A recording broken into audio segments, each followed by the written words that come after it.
Hey, everybody. We've made it to the holiday season. And as always, we're trying to bring you some of the coolest gift ideas for you and your family. Things that are actually going to get you better while having fun and things you can use anytime, anywhere. And as you know, our title sponsor, NHL Sensorina, has just released NHL Sensorina 26, the new season. It's here, and it's the most complete off-ice training system ever built. Again, players and goalies can train with real NHL players now inside the app. Jumping into 3v3 full season games, you can build your own team rosters, collect player profiles.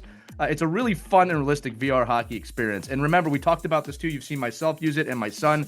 The new Dangle Pro stick handling mode. I'm not going to lie to you. This is something I wish I had as a kid. It's really cool. You use a real stick and a real puck, and your head is up. You can do it in your living room, in your garage, wherever you want to do it. And then for goalies, the all-new Game Flow mode delivers nonstop shots from real shooters from programs like UConn, BU, the U.S. National Development Program, Little Caesars, and they have AI players keeping rebounds in play for 3 full periods of a game. It's amazing. Again, we put some videos out already of us using that. You got to check it out. Again, annual memberships right now are 50% off for the holidays. That's the best deal you're going to get, starting at just $29 a month. And you can save an extra $25 if you use our code OKPH at checkout. Again, that's OKPH at checkout at hockey.sensorina.com/OKPH. Check it out. It's a lot of fun. It's a great tool to train your kids. And I'm not going to lie, you're going to jump into it as well if you're a parent or a coach or someone who loves this game. Now let's get you into something else you love, this episode of Our Kids Play Hockey.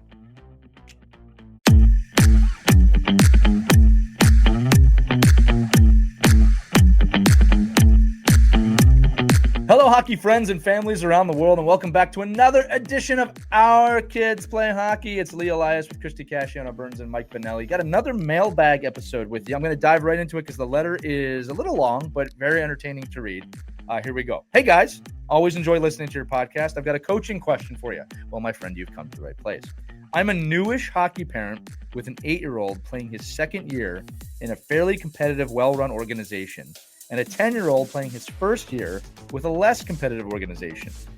As it was the 10-year-old's first year playing hockey, he was placed on a team with a bunch of other kids who are also new to hockey, which is great. It makes perfect sense.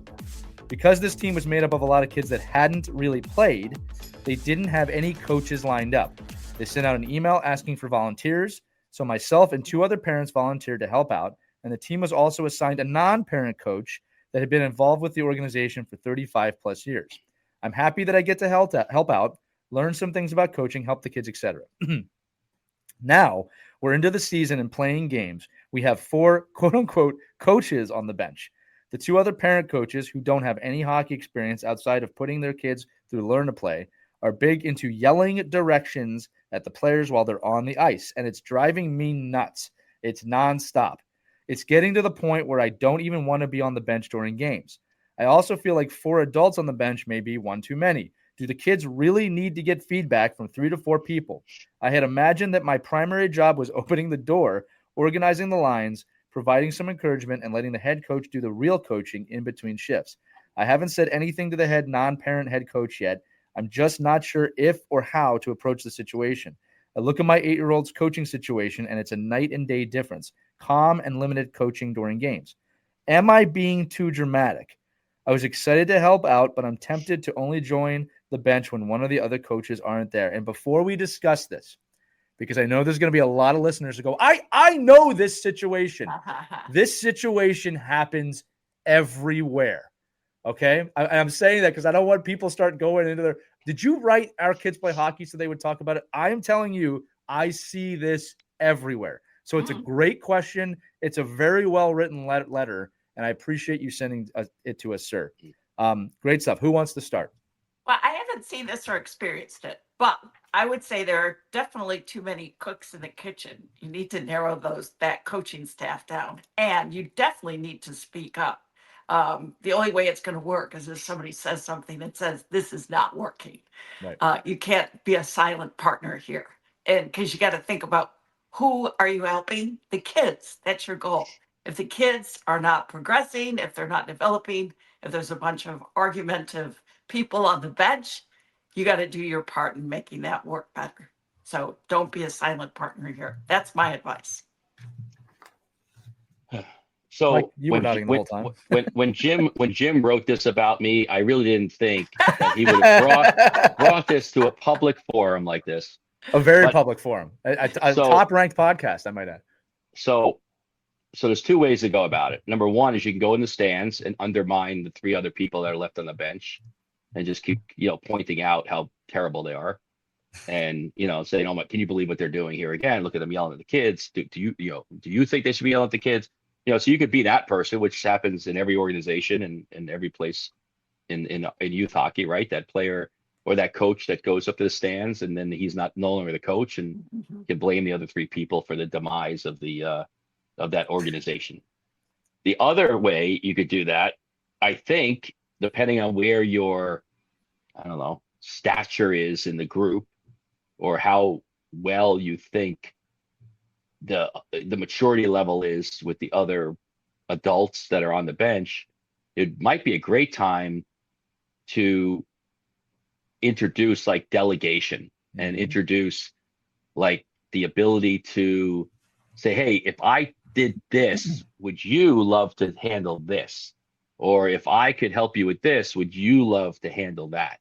And I think this way, to Christie's point, you start having some clear definitions of who the leadership is and who is directing, I guess, the bench and practices. Because I mean, I'm thinking about this guy in games right now. I can't only imagine what practice must look like. I mean, is it just four different people doing their own thing and throwing things out there and coming up with a plan? It's hard to tell, right, from the letter. But in the game situation, especially at that age, that calm, cool, collected, bench is so crucial. And I think the only way you get that, if you're in the inner, if you're in the inner circle already, which is hard enough to get in, for a lot of parents, try to be the voice of reason by having an adult conversation, not like 2 minutes before the game, but strategically maybe look out and say, hey, we should, what I'd love to do, because I'm really good at it, I'd like to do this. And maybe it helps other coaches on the bench say, well, I'd love to do this. And then at least you have a conversation about, who could be, leading the group that day or on the bench, for that section of time that you have the kids. No. You definitely need some definition there of what roles you need to play. Yeah, well, and look, I think that's important in everything in life, not just coaching. I think the players should have roles, the coaches should have roles. You should have roles at work. I wrote a few notes here, but I want to answer this question. He wrote at the end, "Am I being too dramatic?" Simple answer: no, you're not. This is an incredibly common thing. I do want to say that, and I want to use my own experience here. This is my coaching belief, and I do mentor coaches, so take it for what it's worth. Really great coaching takes place in games on the bench. I coach the kids on the bench. If I'm yelling something out on the ice, and this is a really important distinction, it is to alert the kids or make them aware of something I don't think that they're aware of. If you are telling them where to go and what to do, you are not coaching. You are doing play-by-play. All right? And play-by-play is not coaching. All right? I want my players to know, okay, I'll kind of go young ages up. Like, if we're not moving, it's very common at younger ages for kids to watch the game sometimes when they're on the ice and not be moving. I always love telling this story. With my daughter's team, we have a word, donuts. If you hear me yell donuts, you're not skating hard enough. And I'll tell you what, they don't look at the bench when I yell, they just start moving. All right? Adversely, and I love telling this story. I was telling a coach, maybe this is a little bit of me patting myself on the back, but I told him this: don't coach the kids on the ice. Don't do play-by-play. And without fail, one time he yelled at his kid. This was when they were 9 years old. Kind of yelled at his kid to do something. The kid stopped dead on the ice and turned to the bench while the puck went right by him. Right? Because like that was at a young age. It's what? Sure. Right? Like they can't compartmentalize that. So here's the deal. Coach, for the person who wrote this, but all coaches, coach the kids on the bench. When they come off, coach the kids that were on the ice, or when they're on the ice, if you see the kids on the ice doing something incorrect, tell the kids on the bench what's going on. Don't just scream it out to the ice. And one more thing, Mike, hold up. Wait, I do want to say, because I'm about to throw this to you. I'm not saying there's not times to be calling out on the ice. All right? Like, I don't know any coach who's just silent the whole game. So I don't want coaches listening thinking, oh, well, he's saying don't ever yell. No, there's a time and a place to shout out to the ice, but I think that should be in the minority. Mike, I'm sorry. I just wanted to say that point before I threw it to you. No, you're absolutely right. I mean, I think because Zamboni is coming around the turn and you've got a kid skating into it, yell for him, yell loudly. Like, get away from the Zamboni. But I think I don't think this conversation in this particular scenario is about the four individuals even understanding that the coaching on the bench is better than yelling and screaming onto the ice. It's more about the understanding that the one voice on the bench is the most important piece of, if I go and whisper in the kid's ear and he gets off a shift, and then the next shift, the other coach goes and whispers in the other ear, and then somebody else yells something else out. Right. All these none of this helps. It doesn't even help the coaching staff. No. Because then I look and go, wait, am I wrong? Like I'm telling this kid to do this, and then the mom and dad are telling the kid to do something else. And it's really more of having an understanding that, I mean, it's like thinking about, like, if you went to your kids, imagine if every parent went to their kids' home phys ed classes, like at school, and every time the phys ed teacher was teaching kickball, each parent had the opportunity to have a conversation with their kids about kickball. Like, it's like, imagine what that would look like. Well, for the kid too. Yeah. So you have to think about it the same way, and somehow this coach has to be able to approach his coaching partners in the same way. That, like, I can leave the bench, guys. Like, I'll go in the stands. I have no problem with it. But no matter what, we've got to resolve the problem of all these voices in these kids' ears. Yeah. And if it's me, if I'm the problem, because most likely it's this guy's the problem, like that's writing the letter. No, I'm kidding. But he's like, I want these other people off the bench. I'm the smartest guy on the bench. No. To his credit, he said he would leave the bench most games. Right. Right. But maybe it's him saying, listen, guys, if it helps the situation, I'll leave the bench, but somebody has to be the voice. Right. Not all of us be the voice. Yeah. And maybe it takes that one person saying, well, listen, how about today's game? Me and Joey, we'll go sit up in the stands. You two guys take the game. He says in the letter there is a head coach. So I think that brings up a good point. The head coach must provide guidance and leadership for the assistant coaches. Yeah, but maybe the head coach is the least mature out of all the group. I don't know. They said that there is a non-parent coach involved. You're right. I don't know who the head coach is, but I will say this. All right. And this is an important one too, right? I have a lot of experience in this game now. Okay. If I am not the head coach, that, to me, the head coach reserves the right to make the decisions, if I agree with them or not, right? That's a tough thing for some people to swallow, all right? If the head coach says, this is how we're playing, it is not my job as the assistant coach to tell the kids anything different. I can have a conversation with that head coach away from the team of, I don't agree with this. Here's what I'd like to do. But it's also the head coach's job to say, nope, don't agree with that. This is what we're doing. So, Mike, to your point about one voice, the head coach must provide that guidance, that leadership, the blueprint of how you're going to play. And assistants, you really have to adhere to that. All right. And because I've seen it too, Mike, where the assistant goes, no, we're going to play this way.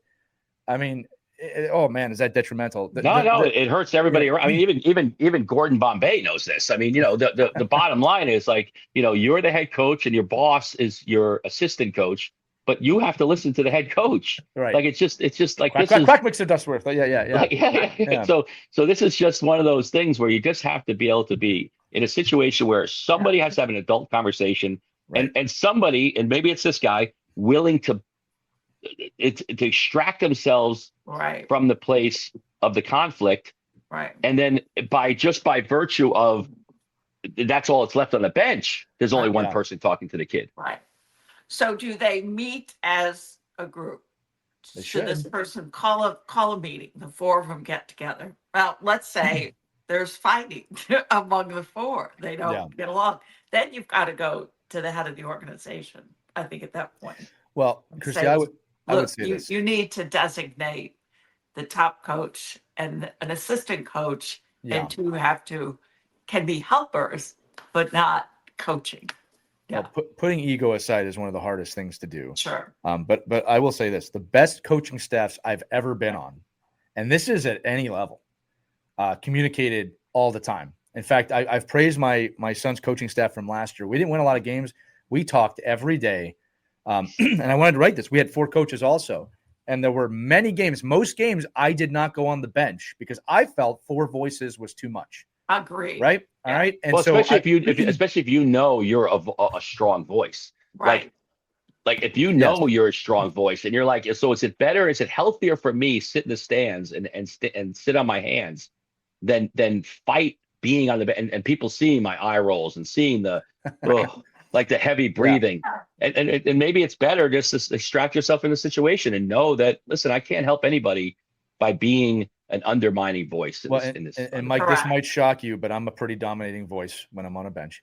That is a shock. That's a shock. Honestly. But here's like the thing. My wife will warn me every time like anybody asks me to be like an assistant coach. Oh, Mike, we'd love you to come be an assistant coach. She's like, you don't want him to be. That ain't gonna work. That's never gonna work. Well, here's the thing. Where I was going with this is this. I know myself. I know how I am on the bench. Right. I'm very vocal.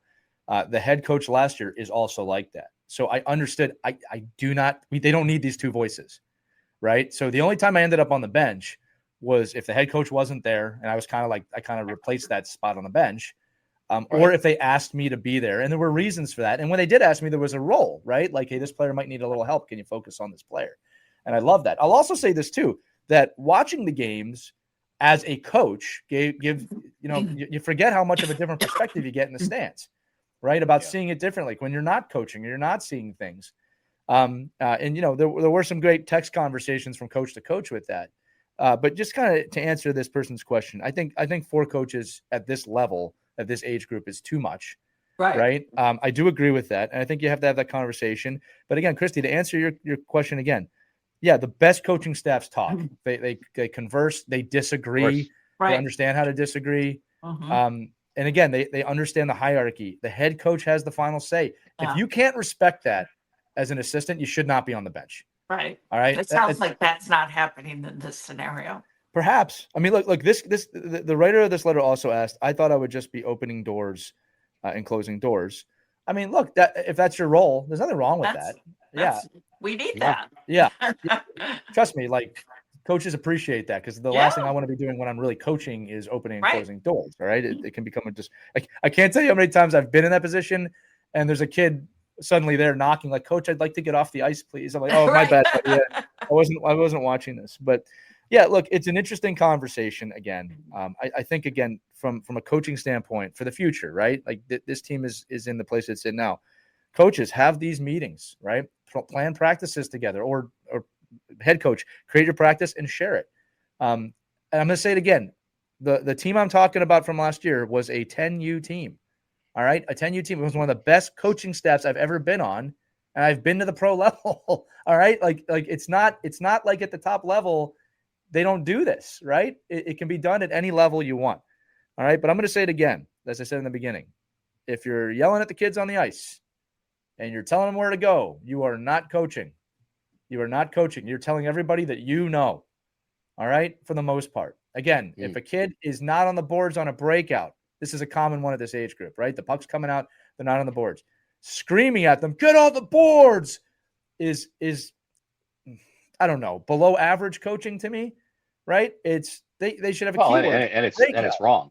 Yeah, it is wrong too, right? Like I see it everywhere too. That's not how we play anymore. But that was your point earlier, right? That you're like you don't know, you're yelling and screaming about things that probably aren't even part of the game anymore. Right. So just like be present, be a cheerleader, be a person who can give a little bit of advice on the bench. Don't give 15 pages of and 10 minutes of whiteboarding. It's not being retained. It's going in and out, and it's not helping anybody. And a matter of fact, now it's distracting everybody on the bench. Not only the kid you're trying to talk to, but the 4 kids around you. Like it's just again, this is a 10U hockey team.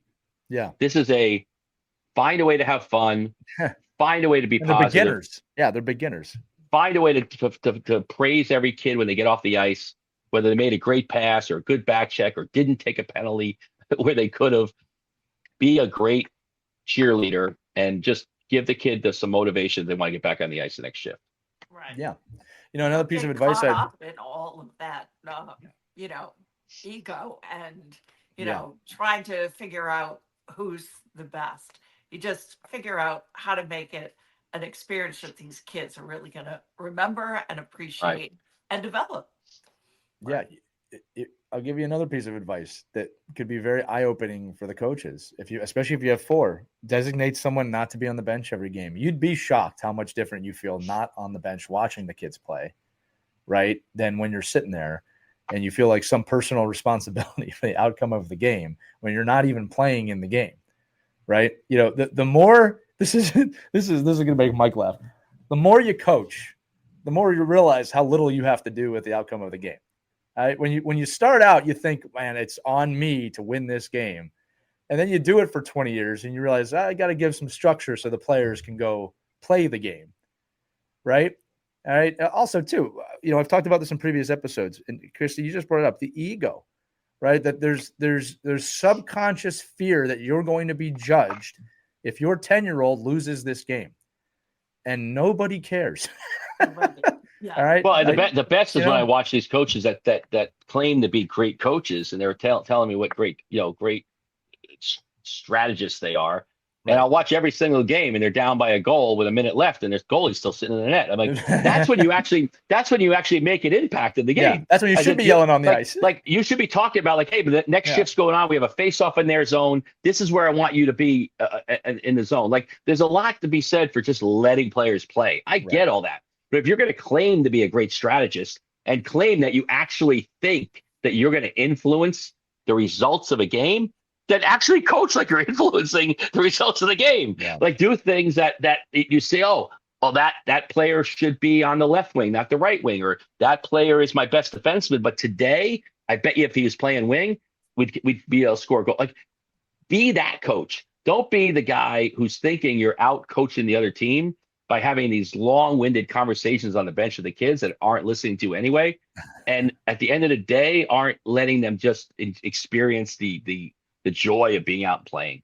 It's so, and if you're that guy, if you're that other coach, that if you're a smart enough coach and you have 3 people on the bench with you, then make that person, give them an assignment, say, coach, what I need you to do for me. Every period, I need you to keep track of turnovers. And in between periods, you're going to give me the statistics for the kids to tell us where we get the most turnovers. Get that guy busy. Make him be busy or her. That's great advice. I'm going to end it on this unless you guys have other things too. We're talking about coaching. So, we say not to do this with players, but I can do this with coaches. Let's look at the very top at the last few coaches who have won Stanley Cups, right? You got Cooper, you got Jordan Bednar, and you've got Paul Maurice, right? Watch how they interact with their players. Okay, I know you're not coaching NHL players at 10U, but Cooper, super relatable to his players. Super relatable, super nice guy, hard on them when he needs to be, right? Does that. Jordan Bednar, same way. Paul Maurice comes across as a hard ass, but then you watch locker room footage of him getting down, showing goalies what to do, how to move, right? He's very sarcastic, very funny. He knows when to get intense because he's dealing with NHL athletes. People have said to me in the past, well, that's soft coaching, doesn't work. Well, they've won 4, 5, 6, 7 of the last 7 Stanley Cups. All right. Things have changed. All right. And if you think yelling, just one last piece of perspective, meet the kids where they're at. I can't imagine, keeping in mind, I never played 8U, 10U hockey. I didn't start until I was 12. I try and put myself in the place of a kid that the coach is yelling at me. My parents are yelling at me. My teammates are all over the place. Everyone's yelling at me. What to do? I mean, how are they supposed to compartmentalize that? And you know what ends up happening? They will find a voice they listen to at some point out of admiration or fear, right? And that's just typically where they're going to end up going. I don't think the fear response is the right response anymore. I think most of us grew up in a time period, if you're over 40, where that was the way things were done. We had no idea what mental health and mental fitness was at that time. None. Right now we have a clue. And I wanted to say this. Statistics show, and I can share this report, kids who are yelled at and demeaned by their parents are not ending up being the tough kid anymore. They are becoming the shy kid, the introverted kid, the kid who moves away from the sport. That's the world we're in today. All right. And people say, well, back in my day, that didn't happen. Back in our day, we didn't know what a concussion was. We thought it was a day-to-day injury. Things have evolved, and we have to evolve too. 7 of the last seven Stanley Cup champion coaches coach this way. And you can too by listening to Our Kids Play Hockey, the most wonderful show on the planet. No, Mike, Christie, was there any other final thoughts before I close this out? Yeah, I love that. That's a great way to end it. Yeah, we've learned a lot, haven't we? And hopefully people listening to this, especially the coaches, so take a look at your bench. And after we've just had this conversation, and if things kind of red flag to you, take time to resolve it. It's not too late. Even if you're in the middle of the season, you can, become better coaches. You can become a better assistant coach, better parent, pitching in, helping the coaching staff. So that's what it's all about. We're lifelong learners. Lifelong. I love that. Mike, your final thoughts? No, just if you're the head coach of this team, manage your staff and just find the best, people that can do the best things that can help you. And if they can't help you, then ask them to go up in the stands. That's it. Make it easy. Mike Bo knows. And I'll say this as final too. I want to thank the person who wrote this letter for being vulnerable enough to write this. This is a very common situation in hockey, and I'm really glad you wrote this letter and really explained it well. And I'm going to do this again. You asked, am I being too dramatic? It may be apropos, but we'll edit on this. You're not crazy. The hockey world is crazy. All right. Thank you so much for this letter, my friends. And if you have a letter you want to send us, email us, team@ourkidsplayhockey.com, or in the link accompanying this episode, in the description accompanying this episode, there's a link. Tap on that. Let us know who you are, where you're from. Ask us anything. We love having these discussions. And I think we just proved, my friends, that there's a lot of people out there with questions like this. Ask them so we can discuss them. We don't always think of these things. Right. And it just shows you these are the conversations we need to be having. And I'm so thankful Mike is, Christie is too, that you let us kind of lead those conversations for you. Okay. That's going to do it for this edition of Our Kids Play Hockey. Share the episode, like it. Make sure you give us 5-star reviews on Google, on Apple, on wherever you're listening to Our Kids Play Hockey. For Christie, for Mike, I'm Lee. We'll see you on the next episode, everybody. Have fun, play hockey, enjoy your day. Take care. We hope you enjoyed this edition of Our Kids Play Hockey. Make sure to like and subscribe right now if you found value wherever you're listening, whether it's a podcast network, a social media network, or our website, ourkidsplayhockey.com. Also, make sure to check out our children's book, When Hockey Stops, at whenhockeystops.com. It's a book that helps children deal with adversity in the game and in life. We're very proud of it. But thanks so much for listening to this edition of Our Kids Play Hockey, and we'll see you on the next episode.